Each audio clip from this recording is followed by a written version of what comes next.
Perdón, no está dirigida a ninguno de los dos particulares, sino que me gustaría que hiciéramos una reflexión en torno a derecho y historia.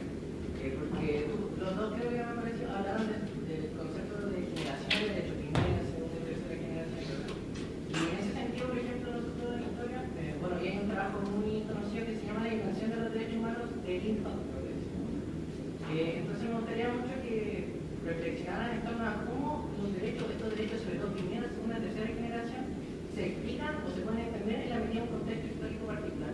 Es decir, la primera generación se explica por un contexto A, la segunda por un contexto B, etc. Sería una discusión muy enriquecedora para nosotros.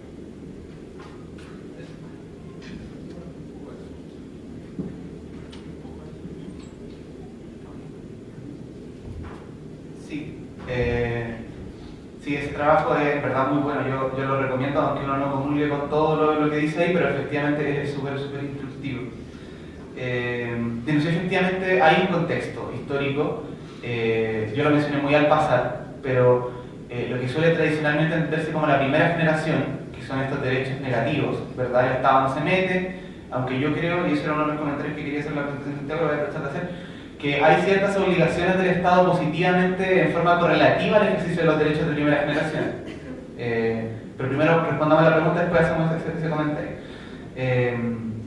Sí, efectivamente, el contexto en el que nacen esos derechos se puede rastrear mucho más antiguo que el contexto en el que nacen las otras generaciones, ¿verdad? Porque si bien la teoría moderna de los derechos humanos, la teoría contemporánea de los derechos humanos tiene ciertas fechas determinadas, que fue las que mencionamos en algún momento posterior a la guerra mundial, a la segunda, a la grande, ¿verdad? O a la más grande, porque las dos son horribles, pero a la segunda guerra, y ahí hay unas fechas de nacimiento bastante, ¿verdad?, específicas al respecto. Está la Declaración de Derechos Humanos, Declaración Universal de Derechos Humanos, están los pactos sucesivos. Sin embargo, los derechos de primera generación son derechos que están asociados a la Constitución principalmente de los republicanismos liberales a finales del siglo XVIII y del siglo XIX.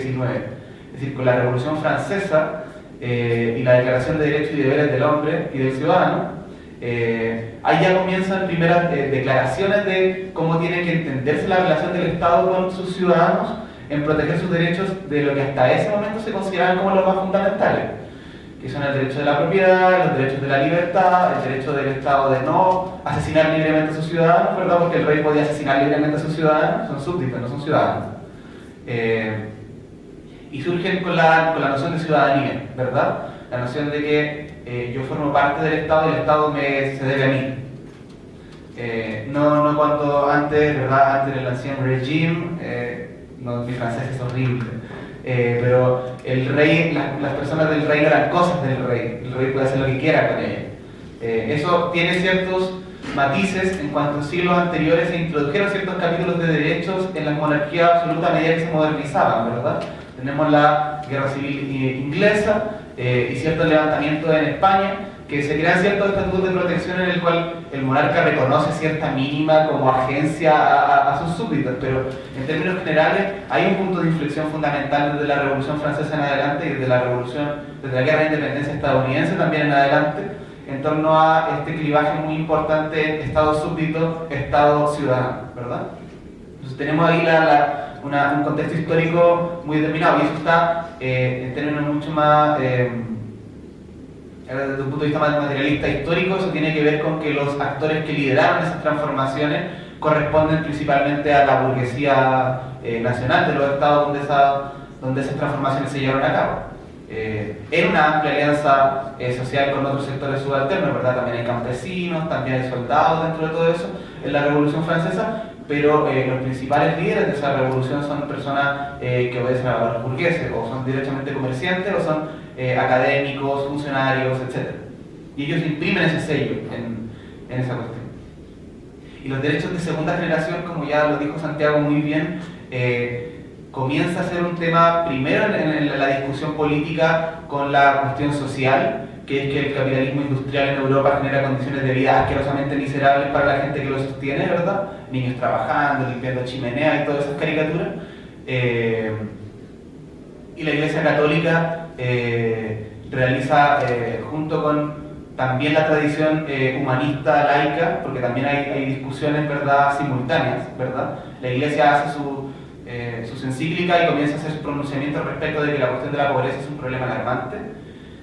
Y ciertos otros partidos políticos como los partidos socialistas, aquí en Chile especialmente las mancomunales obreras y el Partido Democrático, que es el antecedente de donde estaba militando Arturo Prat, etcétera, donde militó Emilio Recabarren antes de fundar el Partido Comunista en el siglo XIX, comienza a haber una pugna en torno a que hay ciertos actores de la sociedad, ya sean religiosos o sean laicos, y comienzan a decir, oye, esto es un problema y el Estado tiene que hacerse cargo de esto porque efectivamente la gente se mueve, ¿verdad?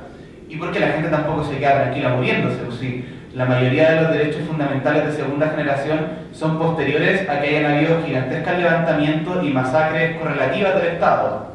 Aquí en Chile está la matanza del seguro obrero, ¿verdad? Está la huelga de la carne, que fue reprimida muy violentamente, y está la matanza de la Escuela Santa María de Iquique. O sea, los trabajadores no estaban tranquilamente esperando a morir de hambre o de contaminación, sino que ellos se rebelaban y el Estado procedía a hacer lo único que sabía hacer, ¿verdad?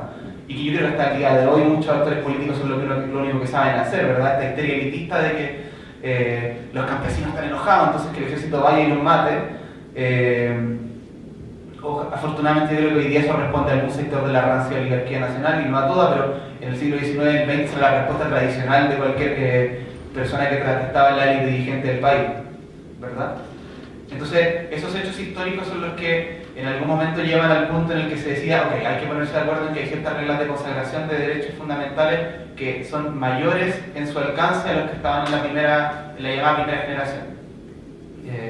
El derecho a la salud, la educación, a la sanidad, como le dicen los españoles, el derecho a las pensiones y a los sistemas de protección social, ¿verdad? Que nosotros no sabemos de eso, pero en los países avanzados del mundo, o los países decentes, no sé muy bien cómo los países que se toman en serio a sí mismos, ¿verdad? Que dicen como, oye, yo soy un país, se me toman en serio, tienen sistemas de protección del bienestar social y pensiones, con sistemas solidarios, etc.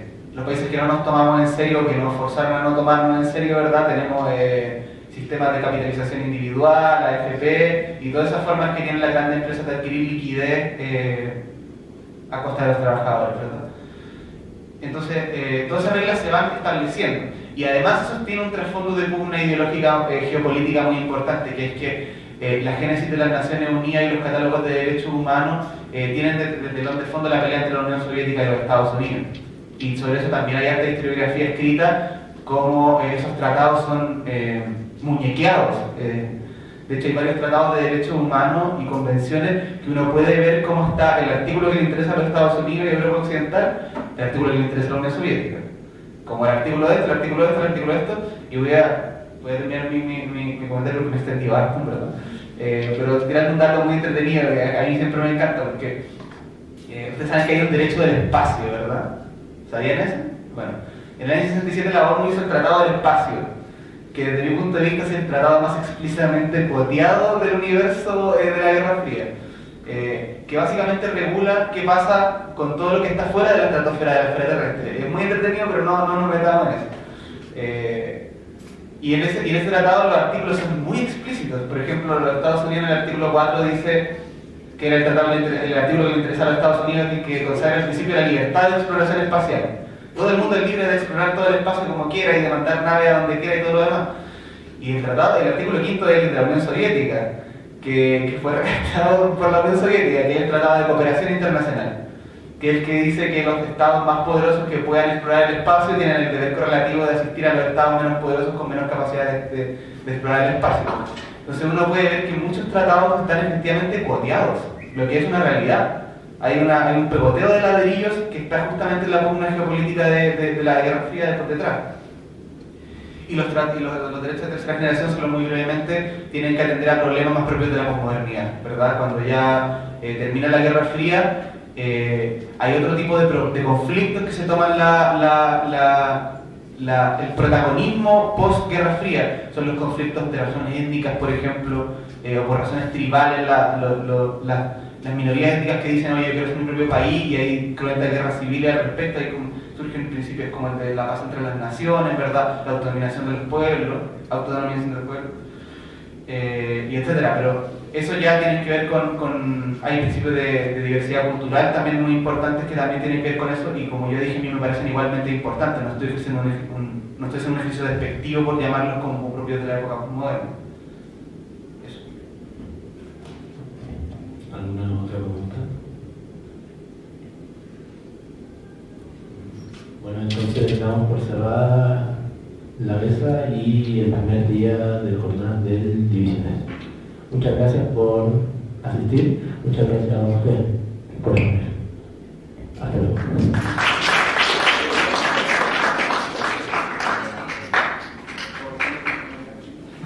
Mañana también hay Divisiones.